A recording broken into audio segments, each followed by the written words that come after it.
Sa halagang 10 milyong piso, papasok si Chloe sa isang kasunduan na babago sa kanyang buhay. Kapalit ng pagpapanggap niyang asawa ng isang bilyonaryo at yaya ng anak nito, ngunit hanggang kailan mananatiling fake ang lahat kung ang puso ay nagsisimula na ring tumibok ng totoo. Magandang araw, Angels. Isang full story muli ang nais kong ibahagi sa inyo na siguradong magbibigay kilig at inspirasyon sa bawat isa. Pero bago tayo magpatuloy, kung bago ka pa lamang sa ating channel, ay pakilike po ng ating video. Paklik din ng subscribe button, gayon din ang bell icon para lagi kayong updated sa mga parating ko pang uploads. Ang hangin sa loob ng opisina ay kasing lamig ng boses ni David. Walang emosyon itong inilapag ang mga papel sa harap ni Chloe. Pirmahan mo na yun, Chloe. Huwag mo nang pahabain ang usaping to. Malamig na utos ni David habang inilalapag ang divorce papers sa lamesang gawa sa mahogany. Hindi makapaniwala si Chloe. Tinitigan niya ang lalaking pinagsilbihan niya sa loob lamang ng 7 taon. Ang lalaking minahal niya noong wala pa itong pangalan at walang maayos na trabaho. Pero ngayon, suot na nito ang pinakamamahaling suit at tila nakalimutan na ang lahat ng hirap na pinagsamahan nila. Buntis si Sofia, Chloe. Dagdag ni David nang makitang hindi gumagalaw ang asawa. Hindi ko pwedeng hayaang lumaking anak ko na walang legal na ama. At si Sofia, siya na ang mahal ko ngayon, hindi na ikaw. Eksaktong bumukas ang pinto ng opisina at pumasok si Sofia, ang nakababatang kapatid ni Chloe. Wala itong bakas ng hiya sa muka. Sa halip, lumapit pa ito kay David at yumakap sa braso ng lalaki habang nakangisi ng nakakaloko. Ate, tanggapin mo na lang kasi ang katotohanan. Mas bata ako, mas maganda. At higit sa lahat, binigyan ko si David ng anak na kailanman ay hindi mo na ibigay. Wika ni Sofia sa boses na tila nanunukso. Dahan-dahang tumayo si Chloe. Imbis na luha, puot ang namuo sa kanyang mga mata. Sofia, kapatid kita. David, asawa kita. Pero sa harap ng papel na to, wala na kayong halaga sa akin. Tinatapos ko na kung anong ugnayan ang meron tayong tatlo. Pero bago ako umalis, hayaan yung bigyan ko sa iyo ng sorpresa. Isang malakas na sampalang ibinigay niya sa dalawa na ikinagulat ng mga ito. Pagkatapos ay mabilis na pinirmahan ni Chloe ang papel. Hindi siya nagmakaawa, hindi siya umiyak sa harap nila. Kinuha niya ang kanyang lumang bag at dire-diretsyong lumabas ng silid. Ngunit pagdating sa labas ng gusali, tumigil ang mundo ni Chloe. Wala siyang pera. Itinaboy na rin siya ng kanyang mga magulang dahil mas pinaniniwalaan ng mga ito ang kasinungalingan ni Sofia. Sa gitna ng sikat ng araw, naglalakad siya sa gilid ng kalsada. Bitbit ang isang maleta na naglalaman ng kanyang natitirang kagamitan. Habang tumatawid sa kanto ng isang subdivision, isang maliit na batang lalaki ang biglang tumakbo sa gitna para habulin ang kanyang bola. Isang malaking itim na Fortuner ang mabilis na paparating. Bata, halika rito! Sigaw ni Chloe. Walang pag-aalinlangan. Itinapon ni Chloe ang kanyang maleta at mabilis na lumapit para yakapin ang bata at gumulong sila patungo sa ligtas na bahagi ng kalsada. Muntik na silang mahagip. Ngunit dahil sa bilis ni Chloe, gasgas lang sa siko ang nakuha nila. Bumukas ang pinto ng Fortuner at lumabas ang isang lalaki. Matangkad, may matatalas na mata at tila nagdadala ng sariling aura ng kapangyarihan. Siya si Raven Sandoval, ang kilalang mailap, seryoso at napakasupladong CEO. Ang mukha niya ay tila nililok sa yelo. Gwapo pero walang emosyon. Agad niyang binuhat ang anak na si Jericho na umiiyak na sa takot. Jericho anak, hindi ba sinabi ko sa'yo huwag kang tatakbo?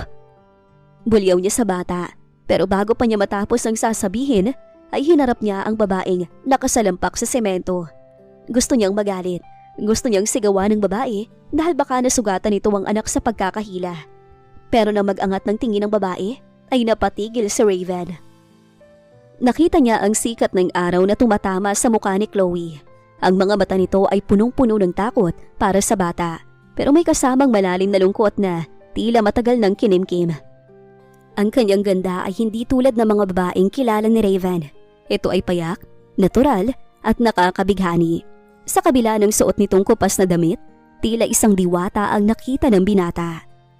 Miss, salamat sa pagliligtas sa anak ko. Pero baka gusto mong alagaan din yung sugat mo sa siko. bago ka tuluyang magkulap sa daan.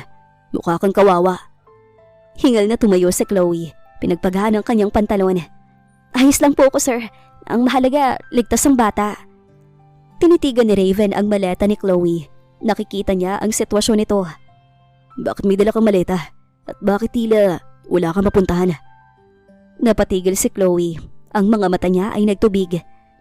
Kakahiwalay ko lang po sa asawa ko at itinaboy na ako ng pamilya ko. Isang mabilis na plano ang nabuo sa isip ni Raven. Kailangan niya ng asawang ihaharap sa kanyang mapilit na ina at kailangan niya ng tagapag-alaga sa anak niya. Ang babaeng ito ay perpekto. May tapang, may ganda at walang mapuntahan. Anong pangalan mo, miss? Chloe. Chloe Bagon. Sumandal si Raven sa kanyang sasakyan. Nagmumukhang boss na seryoso pero may kung anong spark sa kanyang mga mata nang tinitigan ng dalaga. Chloe, gusto mo ba ng trabaho? 10 milyong piso para sa isang taon. Maging ina ka ni Jericho at maging asawa ko sa harap ng lahat. Deal? Napatulala si Chloe. Ano? Hindi ko to inuulit. Banta ni Raven. Ang boses ay naging mas seryoso pero hindi niya maitago ang pananabik sa magiging sagot ng dalaga. Tanggapin mo man o hindi, ikaw ang bahala. Tumingin si Chloe sa bata. Kay Jericho na tila may pakiusap ang mga mata. Pagkatapos ay tumingin siya kay Raven. Ito na ang simula ng kanyang paniningil sa mga taong nanakit sa kanya. Deal. Buong tapang na saad ng dalaga. Huminto ang marangyang SUV sa harap ng isang naglalakihang bakal na pinto. Sa isang kompas ng bantay, bumukas ito at tumambad kay Chloe ang isang mansyon na tila kinuha sa mga pangarap. Puting arkitektura, malawak na hardin at mga fountain na tila sumasayaw. Bumaba ka na. Huwag mong titigan ang bahay ko na tila ngayon ka lang nakakita ng ganito. Uwi ka ni Raven habang inaayos ang kanyang mamahaling relo. Hindi malang ito tumingin sa kanya. Ngunit baka sa boses nito ang otoridad na hindi matatanggihan. Dahan-dahang bumaba si Chloe. Bitbit ang kanyang kupas na maleta. Ramdam niya ang pagkailang habang naglalakad sa makinis na marmol ng driveway. Bitbit ni Raven ang natutulog na si Jericho. At kahit tila wala itong pakialam, napapansin ni Chloe kung gaano kaingat ang pagkakahawak nito sa bata. Manang Lita! Tawag ni Raven pagpasok sa ingrandeng sala.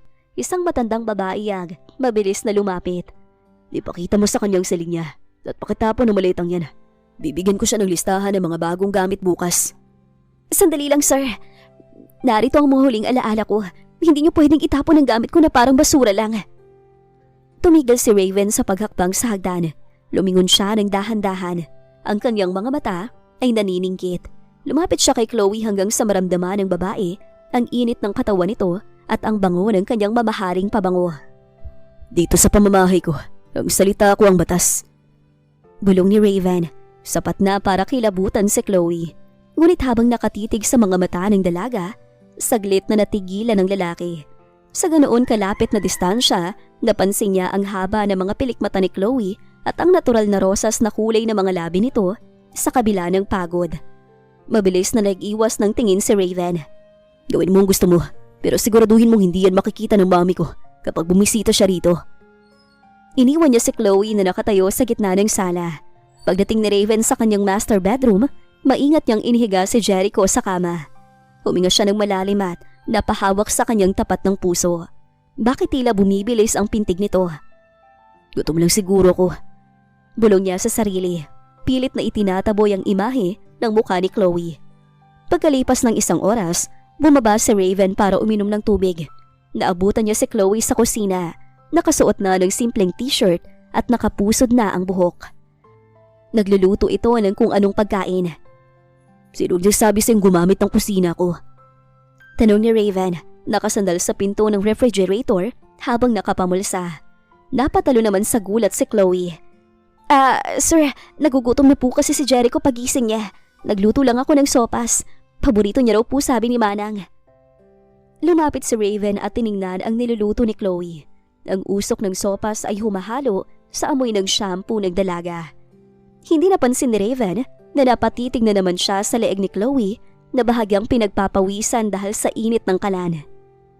Masyadong madaming carrots at ayusin mo buhok mo, nakakasagabal sa paningin.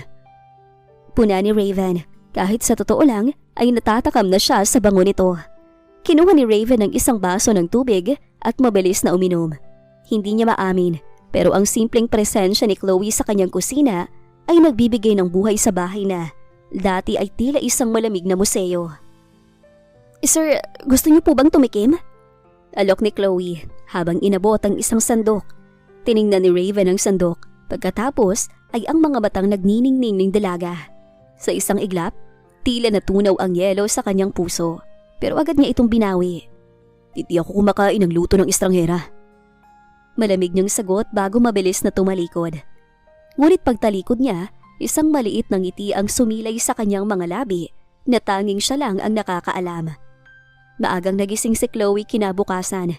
Sa halip na maghintay sa mga katulong, dumiretso siya sa kusina para ihanda ang baon ni Jericho.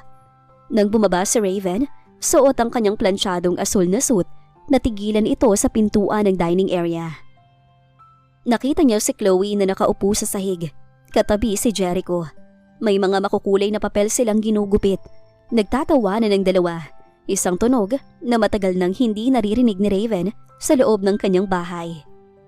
"Jericho, bakit nasa sahig kayo?" Tanong ni Raven. Pilit na pinapanatili ang seryosong tono kahit na ang totoo ay tila may humahaplos sa puso niya habang pinagmamasdan ng eksena. "Daddy, look, Ate Chloe taught me how to make a paper plane that actually flies." Masayang sigaw ng bata, sabay pakita ng gawa nila. Tumingin si Raven kay Chloe.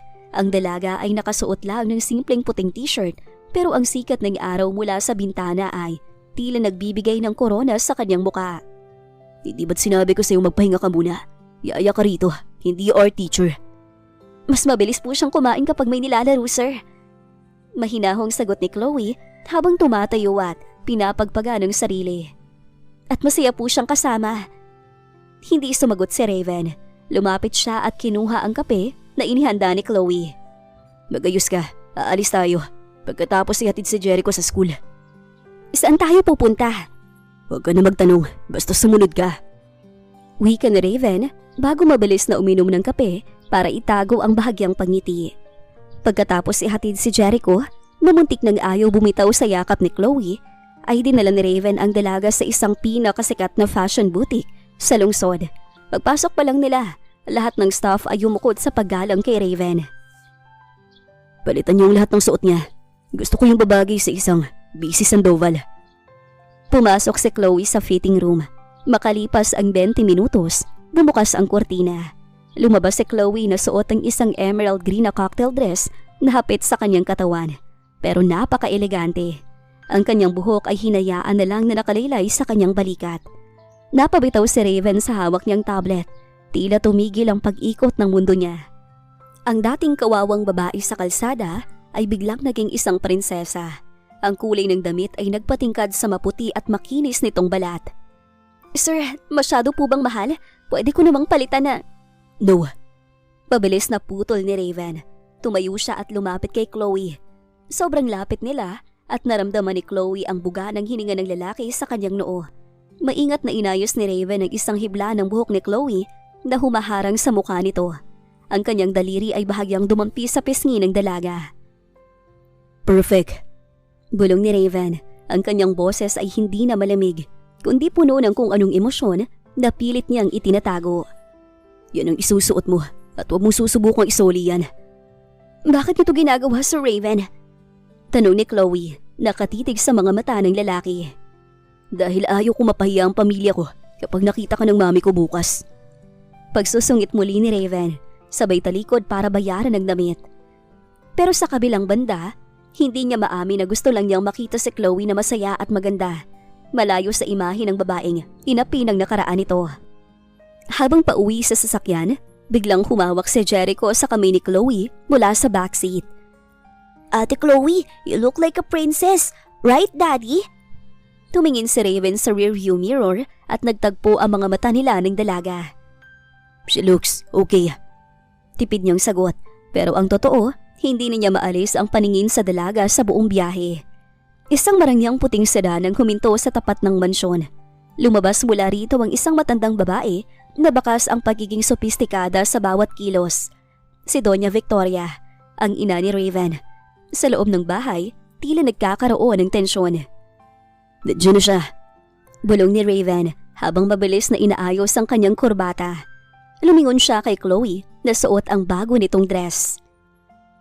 "Tandaan mo, Chloe, sa harap ng mami ko, asawa kita, hindi yaya ng anak ko at hindi estranghera. Gusto ko ng lambing na totoo sa paningin niya. Naiintindihan mo ba?" "Pero sir..." Hindi natuloy ni Chloe ang sasabihin dahil biglang bumukas ang pinto. "Raven, is it true? Nagpakasal ka nang hindi ko alam?" Ang boses ni Doña Victoria ay matalas at puno ng pagdududa. Bago pa makapagsalita si Chloe, naramdaman niyang isang mainit at matikas na braso na pumalibot sa kanyang bewang.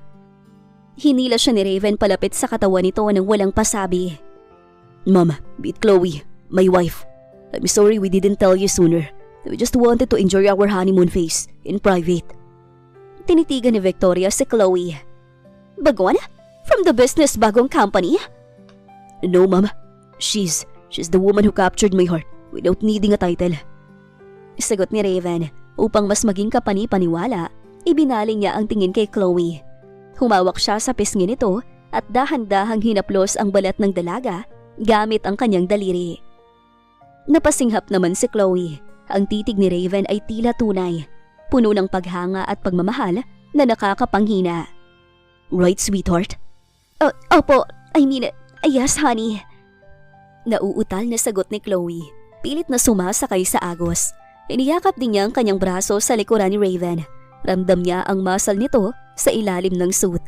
Naupo sila sa sala para sa tsaa. Habang nag-uusap, hindi hinahayaan ni Raven na lumayo si Chloe sa kanya. Nakasandal ang ulo ni Chloe sa balikat ng lalaki, habang ang kamay ni Raven ay mahigpit na nakahawak sa kamay niya. Nilalaro ang kanyang mga daliri. Ang bawat haplos ay nagdadala ng kuryente sa buong katawan ni Chloe. Biglang bumaba si Jericho mula sa itaas at tumakbo patungo sa kanila. "Grandma, look! Mommy Chloe made cookies!" Nagulat si Victoria. "Mommy? Tinatawag mo siyang mommy?" "Opo, she's the best mommy ever!" Masayang sagot ng bata, sabay yakap sa binti ni Chloe. Dito na lumambot ang mukha ni Victoria. If Jericho loves her, then maybe there's a reason. Nang makaalis ang matanda, agad na bumitaw si Raven. Ngunit bago siya tuluyang lumayo, sandali siyang napatitig sa mga labi ni Chloe. Ang puso ni Raven ay kumakaba ng mabilis na hindi niya maipaliwanag. "Good job," maikling sabi ni Raven bago mabilis na tumalikod patungo sa kanyang opisina. Pilit na itinatago ang pamumula ng kanyang mga pisngi. Ang ballroom ng Grand Buntana ay puno ng nagniningning na mga ilaw at mga taong kabilang sa pinakamataas na antas ng lipunan. Sa isang sulok, nakatayo sina David at Sofia. Si Sofia ay panay ang haplos sa kanyang tiyan na bahagya ng bumubukol. Suot ang isang mamahaling kulay rosas na gown. Habang si David ay pilit na nakikipag-usap sa mga business partners para iangat ang kanyang pangalan. "David, tingnan mo yung mga tao. Lahat sila nakatingin sa entrance. May darating daw na special guest si Doña Victoria." Bulong ni Sofia habang nakakapit sa braso ni David. Eksaktong bumukas ang malaking pinto. Tumigil ang tugtog ng biolin. Pumasok si Raven Sandoval. Matikas sa kanyang midnight black tuxedo. Ngunit hindi ang CEO ang naging sentro ng atensyon, kundi ang babaeng nasa bisig nito, si Chloe. Suot niya ang isang midnight blue na gown na may mga diamanting tila mga bituin sa langit. Ang kanyang buhok ay nakaubto. Inilalantad ang kanyang mahaba at makinis na leeg. Wala na ang bakas ng pagod at hirap. Ang tanging makikita ay isang babaeng puno ng ganda at otoridad. Nalaglag ang panga ni David. Ang baso ng champagne na hawak niya ay muntik nang mabitawan. Chloe? Hindi maaari. Paano naging kasama niya si Raven Sandoval? Nanginginig ang boses ni Sofia sa inggit at gulat. Dahan-dahang naglakad ang magkapareha patungo sa gitna ng silid. Ramdam ni Chloe ang kaba, pero naramdaman niya ang masuyong pagpisil ni Raven sa kanyang kamay na nakapatong sa braso nito. "Don't look down, Chloe. Hayaan mo silang tumingin sa'yo na may pagsisisi." Bulong ni Raven sa kanyang tenga. Ang init ng hininga nito ay nagbigay ng lakas kay Chloe. Hindi nakatiis si David at lumapit sa kanila. "Chloe, anong ginagawa mo rito? At bakit? Bakit kasama mo si Mr. Sandoval? Tumigil si Raven at tinitigan si David mula ulo hanggang paa. Isang tingin na tila ba isang langgam lang ang nasa harap niya. Sino ka? Malamig na tanong ni Raven. Ako si David, siyang dati kong asawa, Raven. Pagputol ni Chloe, kalmado ang kanyang boses. Walang galit, tanging kapangyarihan lang. Tumingin siya kay Sofia na ngayon ay namumutla na. At ang kasama niya ay ang kapatid ko na naging dahilan ng aming paghihiwalay. Ngumisi ng mapait si Raven at lalong hinigpitan ang yakap sa bewang ni Chloe sa harap ng lahat. So ikaw palang lalaking sapat ang kawalan ng isip para pakawalan lang isang diamante na tulad ni Chloe. Salamat, David, dahil sa pagkakamali mo, nahanap kong babaeng pakakasalan ko. Nagbulungan ang mga tao sa paligid. Ang mga mata ng mapanghusgang lipunan ay nabaling kina David at Sofia. Marriage? Magpapakasal kayo? Nauutal na tanong ni Sofia. Hindi lang basta kasal, Sofia. Ang kasal na hindi kailanman maaabot ng inihabol mo sa dati kong asawa. Inaya ni Raven si Chloe sa gitna para sumayaw. Sa ilalim ng malambot na ilaw, magkatikit ang kanilang mga katawan. Sa bawat ikot, tila nawawala ang paligid.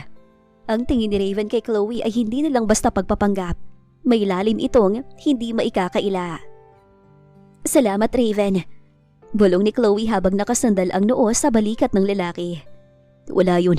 Simula pa lang to ng paniningil mo. At hindi ko hahayaang saktan ka ulit nila. Sa gabing yun, naramdaman ni Chloe na hindi na siya ang biktima. Siya na ang reyna at ang kanyang hari ay ang lalaking dati ay kinatatakutan niya. Pero ngayon ay tila nagiging sandigan na niya. Sa kabila ng tagumpay ni Chloe laban sa kanyang nakaraan, hindi pa natatapos ang gabi sa party. Habang kumukuha si Raven ng maiinom para sa kanila, naiwan si Chloe na nakatayo malapit sa isang malaking bintana. Tinitingnan ang refleksyon ng sarili na tila hindi pa rin makapaniwala sa bilis ng takbo ng tadhana. Isang napakagandang dilag na nag-iisa sa gitna ng karamihan. Isang krimen yata yan. Isang baritonong boses ang bumasag sa katahimikan ni Chloe. Lumingon siya at nakitang isang lalaking may maamong muka, matangkad at may ngiting nakakadala. Siya si Ismael, isang kilalang pilantropo at business partner ni Raven. Tayo Ismael, at ikaw siguro ang pinag-uusapang asawa ni Raven. Napangiti ng bahagya si Chloe. Chloe Bagon, nice to meet you, Mr. Ismael. The pleasure is all mine, Chloe. Wika nito sabay abot ng kamay. Hindi ko akalaing ang isang yelong tulad ni Raven ay makakahanap ng apoy na kasing ganda mo. Would you favor with me with a dance? Isang kanta lang. Bago pa makasagot si Chloe, naramdaman niyang isang pamilyar na presensya sa kanyang likuran. Isang malamig na aura ang bumalot sa paligid. Hindi na kailangan lumingon ni Chloe para malaman kung sino ang dumating. Ismael. Matigas na boses ni Raven. Inilapag niya ang baso ng wine sa gilid at mabilis na pumulupot ang kanyang kamay sa bewang ni Chloe. Hinila ang dalaga palapit sa kanyang balikat. I didn't know you were back from London. Kakarating ko lang, Raven, at mukhang marami akong namiss. Nakangiting sagot ni Ismael, pero hindi nakaligtas ang tensyon sa pagitan ng dalawang lalaki. I was just asking your wife for a dance. Hindi mo naman siguro ipagkakait yun, right? Hinigpitan ni Raven ang hawak sa bawang ni Chloe. Naramdam ni Chloe ang malakas na muscle sa braso ni Raven at ang mabilis na paghinga nito. Pagod ng asawa ko, Ismael. Marami na kaming isinayaw sa kanta. Siguro sa susunod na lang. O baka, hindi na. Tumawa ng bahagya si Ismael. Bakas ng pang-aasar. Possessive as ever, Raven. Sige, Chloe. It was a delight meeting you. I hope to see you again soon. May ngiti pa na saad ng lalaki.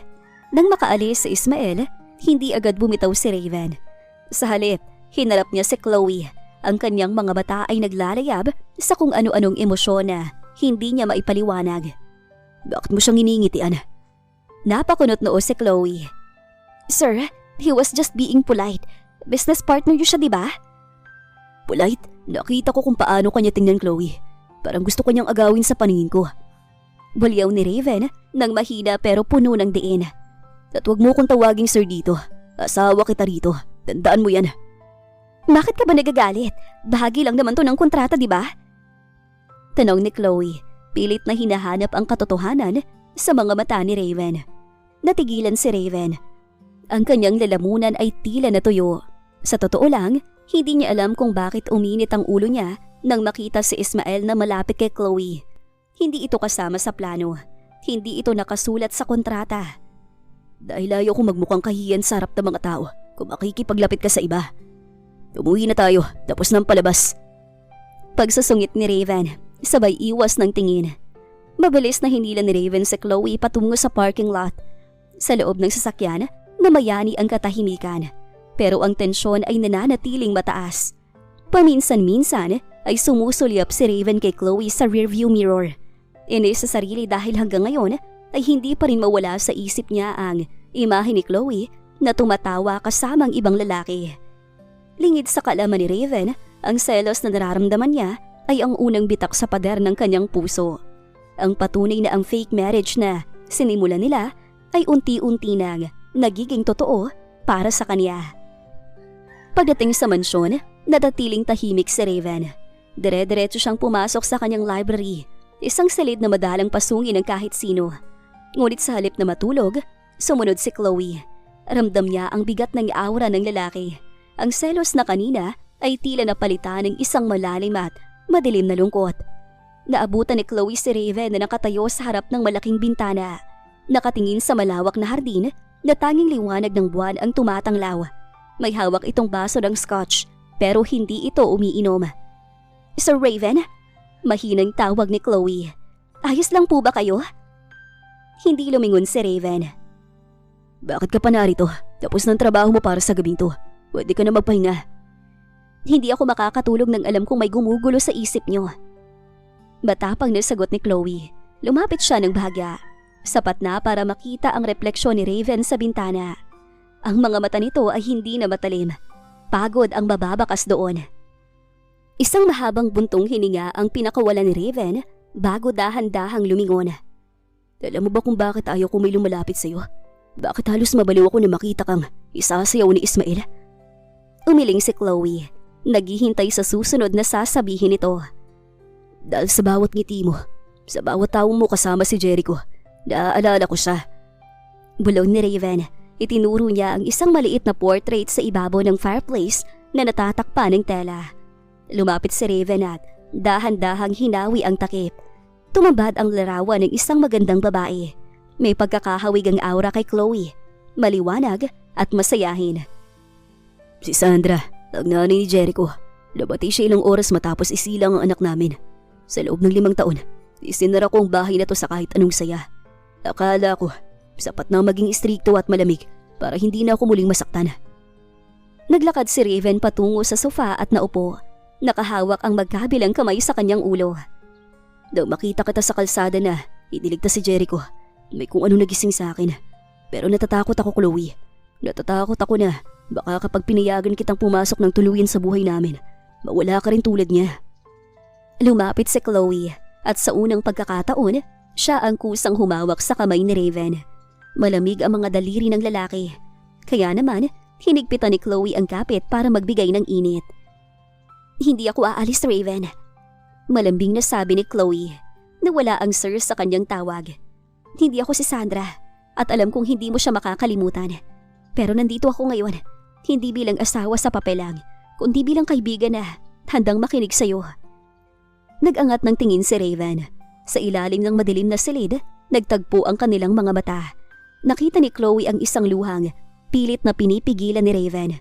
Sa sandaling yun, gumuho ang imahe ng supladong CEO.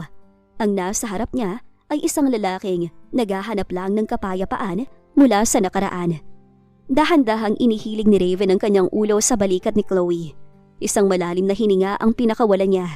Tila ba sa balikat ng dalaga niya nahanap ang lunas sa 5 taon niyang pagdadalamhati. Salamat, Chloe. Huwag kang bibitaw.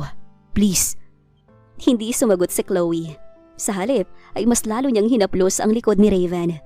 Sa gabing yun, hindi lang ang sugat ni Raven ang nagsimulang maghilom. Pati ang sugat sa puso ni Chloe mula sa pagtatraidor ni na David at Sofia ay tila unti-unti na ring naglalaho dahil sa bagong damdaming nabubuo sa pagitan nilang dalawa ng binata. Isang maaraw na umaga sa mansyon nang mabulabog ang katahimikan ng malakas na boses mula sa gate. Hindi inaasahan ni Chloe na ang mga taong nagtaboy sa kanya noong siya ay lugmok na sa hirap ang kakatok ngayon sa kanyang pintuan. Sina Sofia, kasama ang kanilang mga magulang na sina Mang Raul at Aling Maria, na pumasok sa sala na tila ba sila ang may-ari ng bahay. Lumingali nga si Sofia. Ang kanyang mga mata ay nagninining sa inggit habang tinitingnan ang bawat mamahaling gamit sa paligid. Ate Chloe, mabuti naman at pinayagan mo kaming pumasok. Bungad ni Sofia, pilit na nagpapakita ng tamis sa boses. Nabalitaan namin ang tungkol sa inyo ni Mr. Sandoval. Akalain mo nga naman, nakahanap ka agad ng kapalit ni David. Hindi kumibo si Chloe. Nanatili siyang nakatayo. Ang kanyang mga kamay ay mahigpit na nakakuyom. Anong ginagawa niyo rito? Lumapit si Aling Maria at hinawakan ang kamay ni Chloe. Anak, huwag ka na magganyan. Pamilya mo pa rin kami. Alam mo namang, nagkakaproblema ang negosyo ng tatay mo. At si Sofia, kailangan niya ng pampacheck up sa hospital para sa baby. Naisip namin, baka naman pwedeng humingi ng kaunting tulong. Total, asawa mo naman ang pinakamayamang lalaki rito. Tulong? Ha! Nung pinalayas niyo ako, nung wala akong makain at matuluyan dahil kinampihan niyo ang panloloko ni Sofia, nasaan ang pamilyang tinatawag niyo? Chloe, huwag kang bastos sa nanay mo. Obligasyon mong tulungan kami ngayon, nakakaangat ka na. Isang pirma lang naman ni Raven Sandoval, tapos ng problema namin. Walang pipirmang kahit ano. Isang malamig at baritonong boses ang umalingaw-ngaw mula sa itaas ng hagdan. Dahan-dahang bumaba si Raven. Suot ang kanyang pambahay na silk robe, pero ang aura nito ay kasing talim ng kidlat. Dire-diretso siyang lumapit kay Chloe at ipinulupot ang kanyang braso sa balikat nito. Isang malinaw na mensahe ng proteksyon. Raven, Mr. Sandoval. Nauutal na bati ni Mang Raul. Tumingin si Raven sa kanila. Ang kanyang mga mata ay walang kahit anong bakas ng init. Darinig ko ang lahat at sa pagkakaalam ko, ang pamilya ni Chloe ay ako at si Jericho na lang. Kayo ang mga taong nagtapon sa kanya sa basurahan. Hindi mo naiintindihan, Mr. Sandoval. Si Chloe kasi, masyadong madamdamin yan. Tumahimik ka. Putol ni Raven. Ang boses ay naging mas mababa at mas nakakatakot. Nakita ko kung paano niyo siya hiyain sa mall. At ngayon, pupunta kayo rito para hingian ng perang babaeng sinaktan niyo. Dito ba ako? Hinarap ni Raven si Chloe at sa isang iglap, lumambot ang kanyang ekspresyon. Hinaplos niya ang buhok ni Chloe sa harap ng kanyang pamilya. Sweetheart, gusto mo bang paalisin ko na sila? Tatawag na ako ng mga pulis para sa trespassing. Namula sa hiya at galit si Mang Raul at Aling Maria. Chloe, hahayaan mo ba kaming tratuhin ang asawa mo ng ganito? Tumingin si Chloe sa kanyang mga magulang. Pagkatapos ay kay Raven na matikas na nakatayo sa tabi niya. Doon niya naramdaman na hindi na niya kailangan matakot. Ang asawa ko ang batas sa bahay na to at ang sabi niya wala kayong makukuha, kaya umalis na kayo. Wala kang utang na loob! Sigaw ni Sofia habang kinakaladkad palabas ng mga security guard na tinawagan ni Raven. Nang mawala ang ingay, naiwang nakatayo si Chloe. Bahagyang nanginginig ang balikat. Agad siyang naramdaman ni Raven. Hindi ito nagsalita. Sa halip ay niyakap niya ng mahigpit si Chloe. Ibinaba ang kanyang muka sa leeg ng dalaga. Huwag mo silang isipin. Nandito ako. Hindi ko hahayaang hawakan ka uli ng maruruming kamay nila. Sa yakap na yon, naramdaman ni Chloe na higit pa sa 10 milyon ang halaga ng proteksyong ibinibigay sa kanya ni Raven. Ito ay pag-ibig na unti-unti nang naguugat sa gitna ng kanilang kasunduan. Isang gabi, habang nag-aayaw si Chloe ng mga laruan ni Jericho sa sala, biglang naglaho ang lahat ng liwanag. Ang malaking mansyon ay binalot ng katahimikan. Hindi umulan, walang bagyo. Sadyang nagkaroon lamang ng aberya sa linya ng kuryente sa buong subdivision. Ate Chloe, it's dark! Rinig niyang tawag ni Jericho mula sa itaas. Agad na kinuha ni Chloe ang kanyang cellphone para magsilbing ilaw. Huwag kang matakot, Jericho. Nandito na ako. Paakyat na sana siya nang makasalubong niya si Raven sa hagdan. Hawak nito ang isang antigong gasera na tila kinuha pa sa bodega. Sa gitna ng dilim, ang liwanag ng apoy ay nagbibigay ng mga anino sa matatalas na anggulo ng mukha ni Raven. Dahilan para magmukha itong bida sa isang lumang pelikula. Brown out. Mukhang matatagalan bago maayos ang transformer sa labas. Uwi ka ni Raven. Dasan si Jericho? Nasa kwarto niya. Natatakot yata. Sagot ni Chloe. Pinuntahan nila ang bata at nang makitang mahimbing na itong nakatulog matapos nilang kwentuhan, naiwang mag-isa si Raven at Chloe sa hallway. Ang tanging naririnig ay ang tibok ng kanilang mga puso at ang huni ng mga kuliglig sa labas. Gutom ka na ba? Hindi pa tayo nakakapag-dinner dahil sa gulo kanina. Dinala ni Raven si Chloe sa kusina. Dahil hindi pwedeng gumamit ng electric stove, kumuha si Chloe ng tinapay, palaman at ilang prutas. Lumabas sila sa malawak na garden porch kung saan ang liwanag ng kabilugan ng buwan ay sapat na para makita nila ang isa't isa. Naupo sila sa damuhan, isang bagay na hindi akalain ni Chloe na gagawin ng isang bilyonaryong tulad ni Raven. Seryoso ka? Dito tayo kakain? Natatawang tanong ni Chloe habang inaabutan si Raven ng sandwich na gawa sa peanut butter at jelly. Bakit? Masarap naman ito. Minsan nakakapagod din ang mga 5-course meal at wine pairing. Mas gusto kong ganito. Tahimik. Kasama ka. Natahimik si Chloe. Ang hangin ay marahang humahaplos sa kanyang buhok. Tiningnan niya si Raven na ngayon ay nakatingala sa langit. Wala itong suot na suit. Isang simpleng itim na t-shirt lang ang suot nito na lalong nagpadama sa kanya na tao lang din ang lalaking nasa harap niya. Salamat sa pagtatanggol sa akin kanina, Raven. Akala ko noon wala nang maniniwala sa akin. Pero dumating ka. Lumingon si Raven sa kanya. Sa ilalim ng buwan, ang kanyang mga mata ay tila kumikinang. Hindi kita ipinagtanggol dahil lang sa kontrata, Chloe. Ipinagtanggol kita dahil ikaw nagbalik ng kulay sa bahay na to. Nung dumating ka, parang biglang nagising ang mansyong to mula sa mahabang pagkakatulog. Dahan-dahang inilapit ni Raven ang kanyang kamay at hinawakan ang kamay ni Chloe na nakapatong sa damuhan. Hindi ito ang hawak na pang showbiz para sa mga tao. Ito ay mahigpit, mainit at puno ng katapatan. Chloe, aminin mo man o hindi, alam nating dalawa na wala na sa papel ang nararamdaman natin. Patuloy ni Raven. Kapag tinitingnan kita, hindi ko na nakikita ang nanay ni Jericho, ang fake wife ko. Nakikita ko ang babaeng gusto kong makasama tuwing umaga hanggang pagtulog. Ramdam ni Chloe ang pamumula ng kanyang mga pisngi. Ang bilis ng tibok ng kanyang puso ay tila nakikipagkarera. Raven, baka nabibigla ka lang. Umiling si Raven. Humakbang siya ng mas malapit hanggang sa magkadikit na ang kanilang mga balikat. Isinandal niya ang kanyang ulo sa ulo ni Chloe. Hayaan mo muna tayo maging ganito ngayong gabi.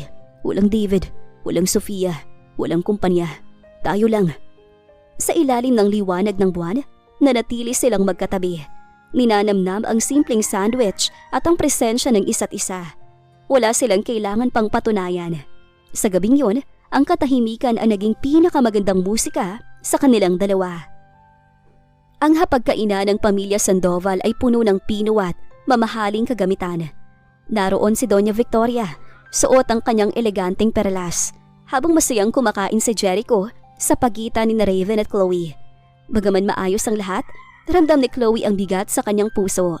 Alam niyang lumalalim na ang nararamdaman niya para kay Raven at natatakot siyang baka hanggang sa kontrata lamang ang lahat. Raven, napapansin ko na tila nagbago ang ihip ng hangin sa bahay na ito. Panimula ni Doña Victoria habang dahan-dahang hinihiwa ang kanyang steak. Dati, kasing lamig ng freezer ang aura mo. Pero ngayon, nakikita ko ng anak ko na muling natututong tumawa. Tumingin si Raven kay Chloe na nooy abala sa pag-aayos ng tissue ni Jericho. Ang mga mata ni Raven ay tila may gustong sabihin, pero nanatili siyang tahimik. Mommy Chloe's the best, Grandma! Sabi ni Daddy, she's our angel! Sabat ni Jericho na may kasama pang malapad ng ngiti. Namula ang pisngi ni Chloe. Sobra naman si Jericho, ginagawa ko lang ang tungkulin ko rito. Biglang tumigil si Raven sa pagkain. Ibinaba ang kanyang kubyertos at hinarap si Chloe. Tungkulin? Yun lang bang tingin mo sa lahat ng to, Chloe? Napatigil ang lahat. Maging si Doña Victoria ay napatigil sa pag-inom ng wine. Ang katahimikan sa loob ng dining room ay naging kasing bigat ng ginto. Tumingin si Chloe kay Raven, naguguluhan. I mean, part po ito ng usapan natin, di ba? Ang alagaan si Jericho at maging asawa niyo sa harap ng pamilya. Bulong ng dalaga. Isang mahaba at seryosong hininga ang pinakawalan ni Raven. Hinawakan niya ang kamay ni Chloe sa ibabaw ng lamesa. Hindi para sa kanyang ina, kundi dahil yon ang sinasabi ng kanyang puso. Ma'am, I have a confession to make. Wika ni Raven habang nakatitig ng malalim sa mga mata ni Chloe. Nagsimula kami ni Chloe sa isang kasunduan, isang kontrata para protektahan ang pamilya at bigyan si Jericho ng ina. Pero nagkamali ako sa isang bagay. Anong pagkakamali, Raven? Tanong ni Doña Victoria, bagaman may pahiwatig na nangiti sa kanyang mga labi. Nagkamali ako sa pag-aakalang kaya kong kontrolin ang puso ko. Pag-amin ni Raven, hinarap niya muli si Chloe. Ang kanyang boses ay naging paos pero puno ng katapatan. Chloe, sa bawat gabing magkasama tayo, sa bawat pag-aalaga mo kay Jericho, at sa bawat ngiting ibinibigay mo sa akin, unti-unting nabubura ang kontrata sa isip ko. Hindi na kita kailangan dahil sa papel. Kailangan kita dahil hindi ko na maisip ang buhay ko na wala ka. Napasinghap si Chloe. Ramdam niya ang panginginig ng kanyang mga kamay sa loob ng palad ni Raven. Mahal kita, Chloe. Hindi lang part ng deal. Hindi bilang nani ni Jericho. Mahal kita bilang ikaw. At kung papayagan mo ko, gusto kong sunugin ang kontratang yan at simulan ng totoong tayo. Nalaglag ang luha ni Chloe. Pero dahil sa sobrang galak, ang lalaking akala niya ay gawa sa yellow eye, naging apoy na nagbigay init sa kanyang buhay. Raven, kanina pa ako takot na baka ako lang ang nakakaramdam nito. Mahal din kita. Hindi ko inaasahan na sa mabilis nating pagsasama ay mamahalin kita agad. At isa lang ang alam ko, dahil napakabuti ng puso mo. Yay! It's real! Daddy and Mommy are for real! Sigaw ni Jericho habang pumapalakpak. Natawa naman si Doña Victoria at dahan-dahang hinawakan ang balikat ni Chloe. Welcome to the family, Iha. Sa totoo lang, noon pa man ay alam ko nang hindi kayo marunong mag-acting. Masyadong totoo ang mga tinginan ninyo. Sa gabing yun, sa harap ng pamilya at sa gitna ng isang simpleng dinner, natapos ang isang kasunduan at nagsimulang isang totoong pangako. Wala ng kontrata, wala ng pagpapanggap. Tanging ang matamis na katotohanan na sila ay para sa isa't isa. Hindi matanggap ni David ang nakikita niya sa mga balita at social media. Ang dating asawa na itinapon niya na parang basura ay reyna na ngayon sa piling ng isang bilyonaryo. Habang si Sofia ay laging nagrereklamo tungkol sa gastos at pagbubuntis, si Chloe naman ay lalong gumaganda at nagliliwanag. Ang selos at panghihinayang ay parang bagay na unti-unting kumakain sa sistema ni David. Isang hapon, habang wala si Raven sa mansyon dahil sa isang mabilis na board meeting, nagawang makalusot ni David sa guardhouse sa pamamagitan ng pagpapanggap na may mahalagang dokumentong kailangan ibigay kay Chloe mula sa kanilang nakaraang kaso ng diborsyo. Naabutan niya si Chloe sa garden, nagdidilig ng mga rosas habang nakikipaglaro kay Jericho. Ang payapang mukha ni Chloe ay biglang nagdilim nang makita ang pamilyar na bulto ni David. Anong ginagawa mo rito, David? Wala na tayong dapat pag-usapan. Matapang na bungad ni Chloe habang pinapasok ni Jericho sa loob ng bahay para hindi marinig ang usapan nila. Chloe, mag-usap tayo ng maayos. Alam kong ginagawa mo lang ang lahat ng to para pagselosin ako. Wika ni David, pilit na lumalapit. Hindi mo kailangan magpanggap na mahal mo ang Raven na yan. Alam nating dalawa na, ako pa rin ang mahal mo. Bumalik ka na sa akin. Aayusin natin ang lahat. Tumawa ng mapait si Chloe. Nababaliw ka na ba?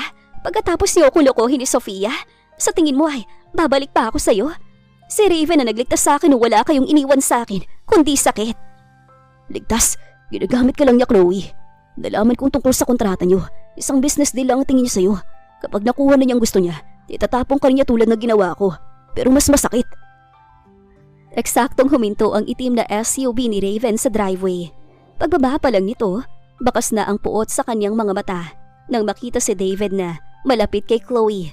Mabilis siyang humakbang at humarang sa gitna ng dalawa. Huling babala, David. Umalis ka bago ko basagin ang mukha mo sa harap ng asawa ko. Banta ni Raven, ang kanyang boses ay parang daguntong ng kulog. Bakit, Raven? Takot ka bang malaman niya na alam kong tungkol sa kontrata? Panguuyam ni David. Chloe, huwag kang maniwala sa kanya. Binayaran ka lang niya. Humarap si Raven kay Chloe.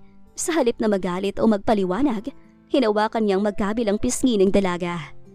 Chloe, pumasok ka na sa loob at ako na bahala sa kanya. Security, palabasin ang basurang to at siguraduhin hindi na makakatapak sa lupang to. Habang pilit na inilalabas si David ng mga gwardya, naiwan si Chloe na nanginginig. Agad siyang dinala ni Raven sa kanyang mga bisig. Niyakap ng mahigpit na tila ba ayaw na siyang pakawalan. Shh! Tahan na. Hindi ka na niya masasaktan uli. Kahit anong sabihin niya, alam ng puso ko ang totoo. At ang totoo, na ikaw ang buhay ko ngayon. Sa sandaling yun, napatunayan ni Chloe na ang pag-ibig ni Raven ay hindi lang basta proteksyon, kundi isang lugar na hinding-hindi matitibag ng kahit anong intriga mula sa kanyang nakaraan.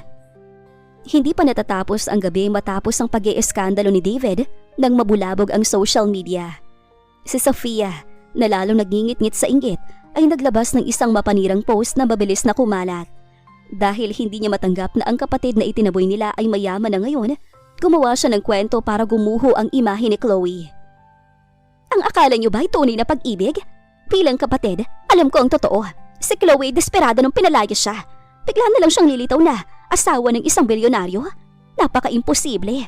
Ang balita sa amin, pinayaran lang siya ni Raven Sandoval ng 10 milyong piso para maging display na asawa at taga-alaga ng anak nito. Isang transaksyon lang ang lahat. Hindi totoo. Dahil sa post na ito, ang mansyon ay pinalibutan ng mga reporter. Ang mga headline ay naging malupit. The 10 million peso nanny wife, isang panloloko na pag-ibig? Sa loob ng library, tahimik na nakaupo si Chloe. Ramdam niya ang panginginig ng kanyang mga kamay habang binabasa ang mga comment ng netizen na tinatawag siyang pera lang ang habol sa binata. Kahit hindi alam ni Sofia ang tungkol sa tunay na papel na pinirmahan nila, nagkataon na malapit ang hinala nito sa katotohanan ng simula nila. Chloe, huwag mo nang basahin yan. Malumanay na utos ni Raven habang kinukuha ang cellphone nito. Lumuhod siya sa harap ni Chloe at hinawakan ang mga kamay nito. Gagawa tayo ng paraan. Hindi ko hahayaang sirain nilang katahimikan natin. Raven, paano ko maniwala sila? Paano kung isipin nila na binili mo lang ako at yun naman ang totoo nung una, di ba? Natatakot ako para kay Jericho. Hinarap siya ni Raven. Ang mga mata nito ay puno ng determinasyon. Hindi kita bibitawan. Kung gusto nila ng katotohanan, ibibigay natin sa kanilang masigit pa ron. Nagpatawag si Raven ng isang biglaang press conference. Daan-daang kamera ang nakatutok nang lumabas sila ni Chloe. Si Raven ay matikas, habang si Chloe ay bakas ang kaba pero nananatiling nakataas ang noo dahil sa higpit ng hawak ni Raven sa kanyang kamay. Nakarating sa akin ang mga maling paratang na binayaran kong asawa ko ng 10 milyon para pakasalan ako. Diretsyang pahayag ni Raven. Tumigil siya at tumingin ng diretso sa mga kamera. Nakakalungkot na sa mundong ito kapag ang isang makapangyarihang lalaki ay nagmahal ng isang simpleng babae. Nag-iisipin agad ng iba ay pera na lang. Hinarap ni Raven si Chloe sa harap ng lahat. Hindi ko binayaran si Chloe para mahalin ako. Pero kung tatanungin niyo kung nagbigay ba ako ng pera, oo, ibinigay ko sa kanyang lahat ng access sa yaman ko. Hindi bilang bayad, kundi bilang bahagi ng buhay ko. Ang 10 milyong sinasabi niyo, napakaliit na halaga niyan kumpara sa kapayapaang ibinigay ni Chloe sa puso ko at sa anak ko. Lalong inilapit ni Raven sa Chloe sa kanya. Sa taong nagpakalat ng kwentong to, na alam nating lahat kung sino. Salamat, dahil sa paninira mo, mas napatunayan ko kung gaano ko gustong protektahan ang asawa ko. Ang kasal namin ay hindi transaksyon. Ito ay ang aking kaligtasan. Biglang tumahimik ang mga reporter. Ang katapatan sa boses ni Raven ay hindi kayang i-fake. Sa gitna ng liwanag ng mga flash ng kamera, hinalikan ni Raven si Chloe ng matagal at puno ng emosyon. Ito ang kanyang sagot sa lahat ng duda. Nang matapos ang conference, ang opinyon ng publiko ay biglang nagbago. Mula sa panghuhusga, mas naging hanga ang marami at napahiya sina Sofia. Matapos ang madilim na unos na dulot ng paninira ni Sofia, muling bumalik ang katahimikan sa mansyon ng mga Sandoval. Ngunit ang katahimikang ito ay hindi na malamig. Puno ito ng pag-asa. Isang gabi, sa gitna ng hardin na pinalilibutan ng mga kumukuti-kutitap na ilaw at sa harap ng buong pamilya ni Raven, isang mahalagang tagpuang nakatakdang mangyari. Naroon si Doña Victoria na nakangiti ng tapat at si Jericho na hindi mapigilan ang pagtalon sa tuwa. Sa gitna ng pagtitipon, dahan-dahang lumapit si Raven kay Chloe. Ang dati na suplado at mailap na CEO ay lumuhod sa isang tuhod. Hawak ang isang diamanting singsing na tila kinuha mula sa pinakamaliwanag na bituin. Chloe, Nagsimula tayo sa isang kasunduan na may halagang 10 milyon. Pero sa bawat araw na dumaan, napatunayan mong hindi ka mababayaran ng kahit anong yaman. You saved me and you saved my son. Ngayon, sa harap ng pamilya ko, gusto kong hilingin. Will you marry me? Not for a contract, not for a deal, but for a lifetime of real love. Tumulo ang luha ni Chloe habang tumatango. Yes, Raven. Paulit-ulit na yes. Sa gitna ng kanilang pagdiriwang, isang hindi inaasahang pagbisita ang naganap. Dumating ang mga magulang ni Chloe na sina Mang Raul at Aling Maria. Wala na ang kanilang dating kayabangan. Nakayuko silang lumapit, bakas ang hapis at pagsisisi sa kanilang mga muka. Anak, nandito kami para humingi ng tawad. Napakabulag namin. Pinaniwalaan namin ang mga kasinungaling na Sofia at hinayaan ka naming itapon ng gano'n na lang. Patawarin mo kami, anak. Tumingin si Chloe sa kanyang mga magulang. Ramdam niya ang pait na unti-unting natutunaw, pero may mga sugat na hindi pa lubos na naghihilom. Nay, tay, pinapatawad ko na po kayo.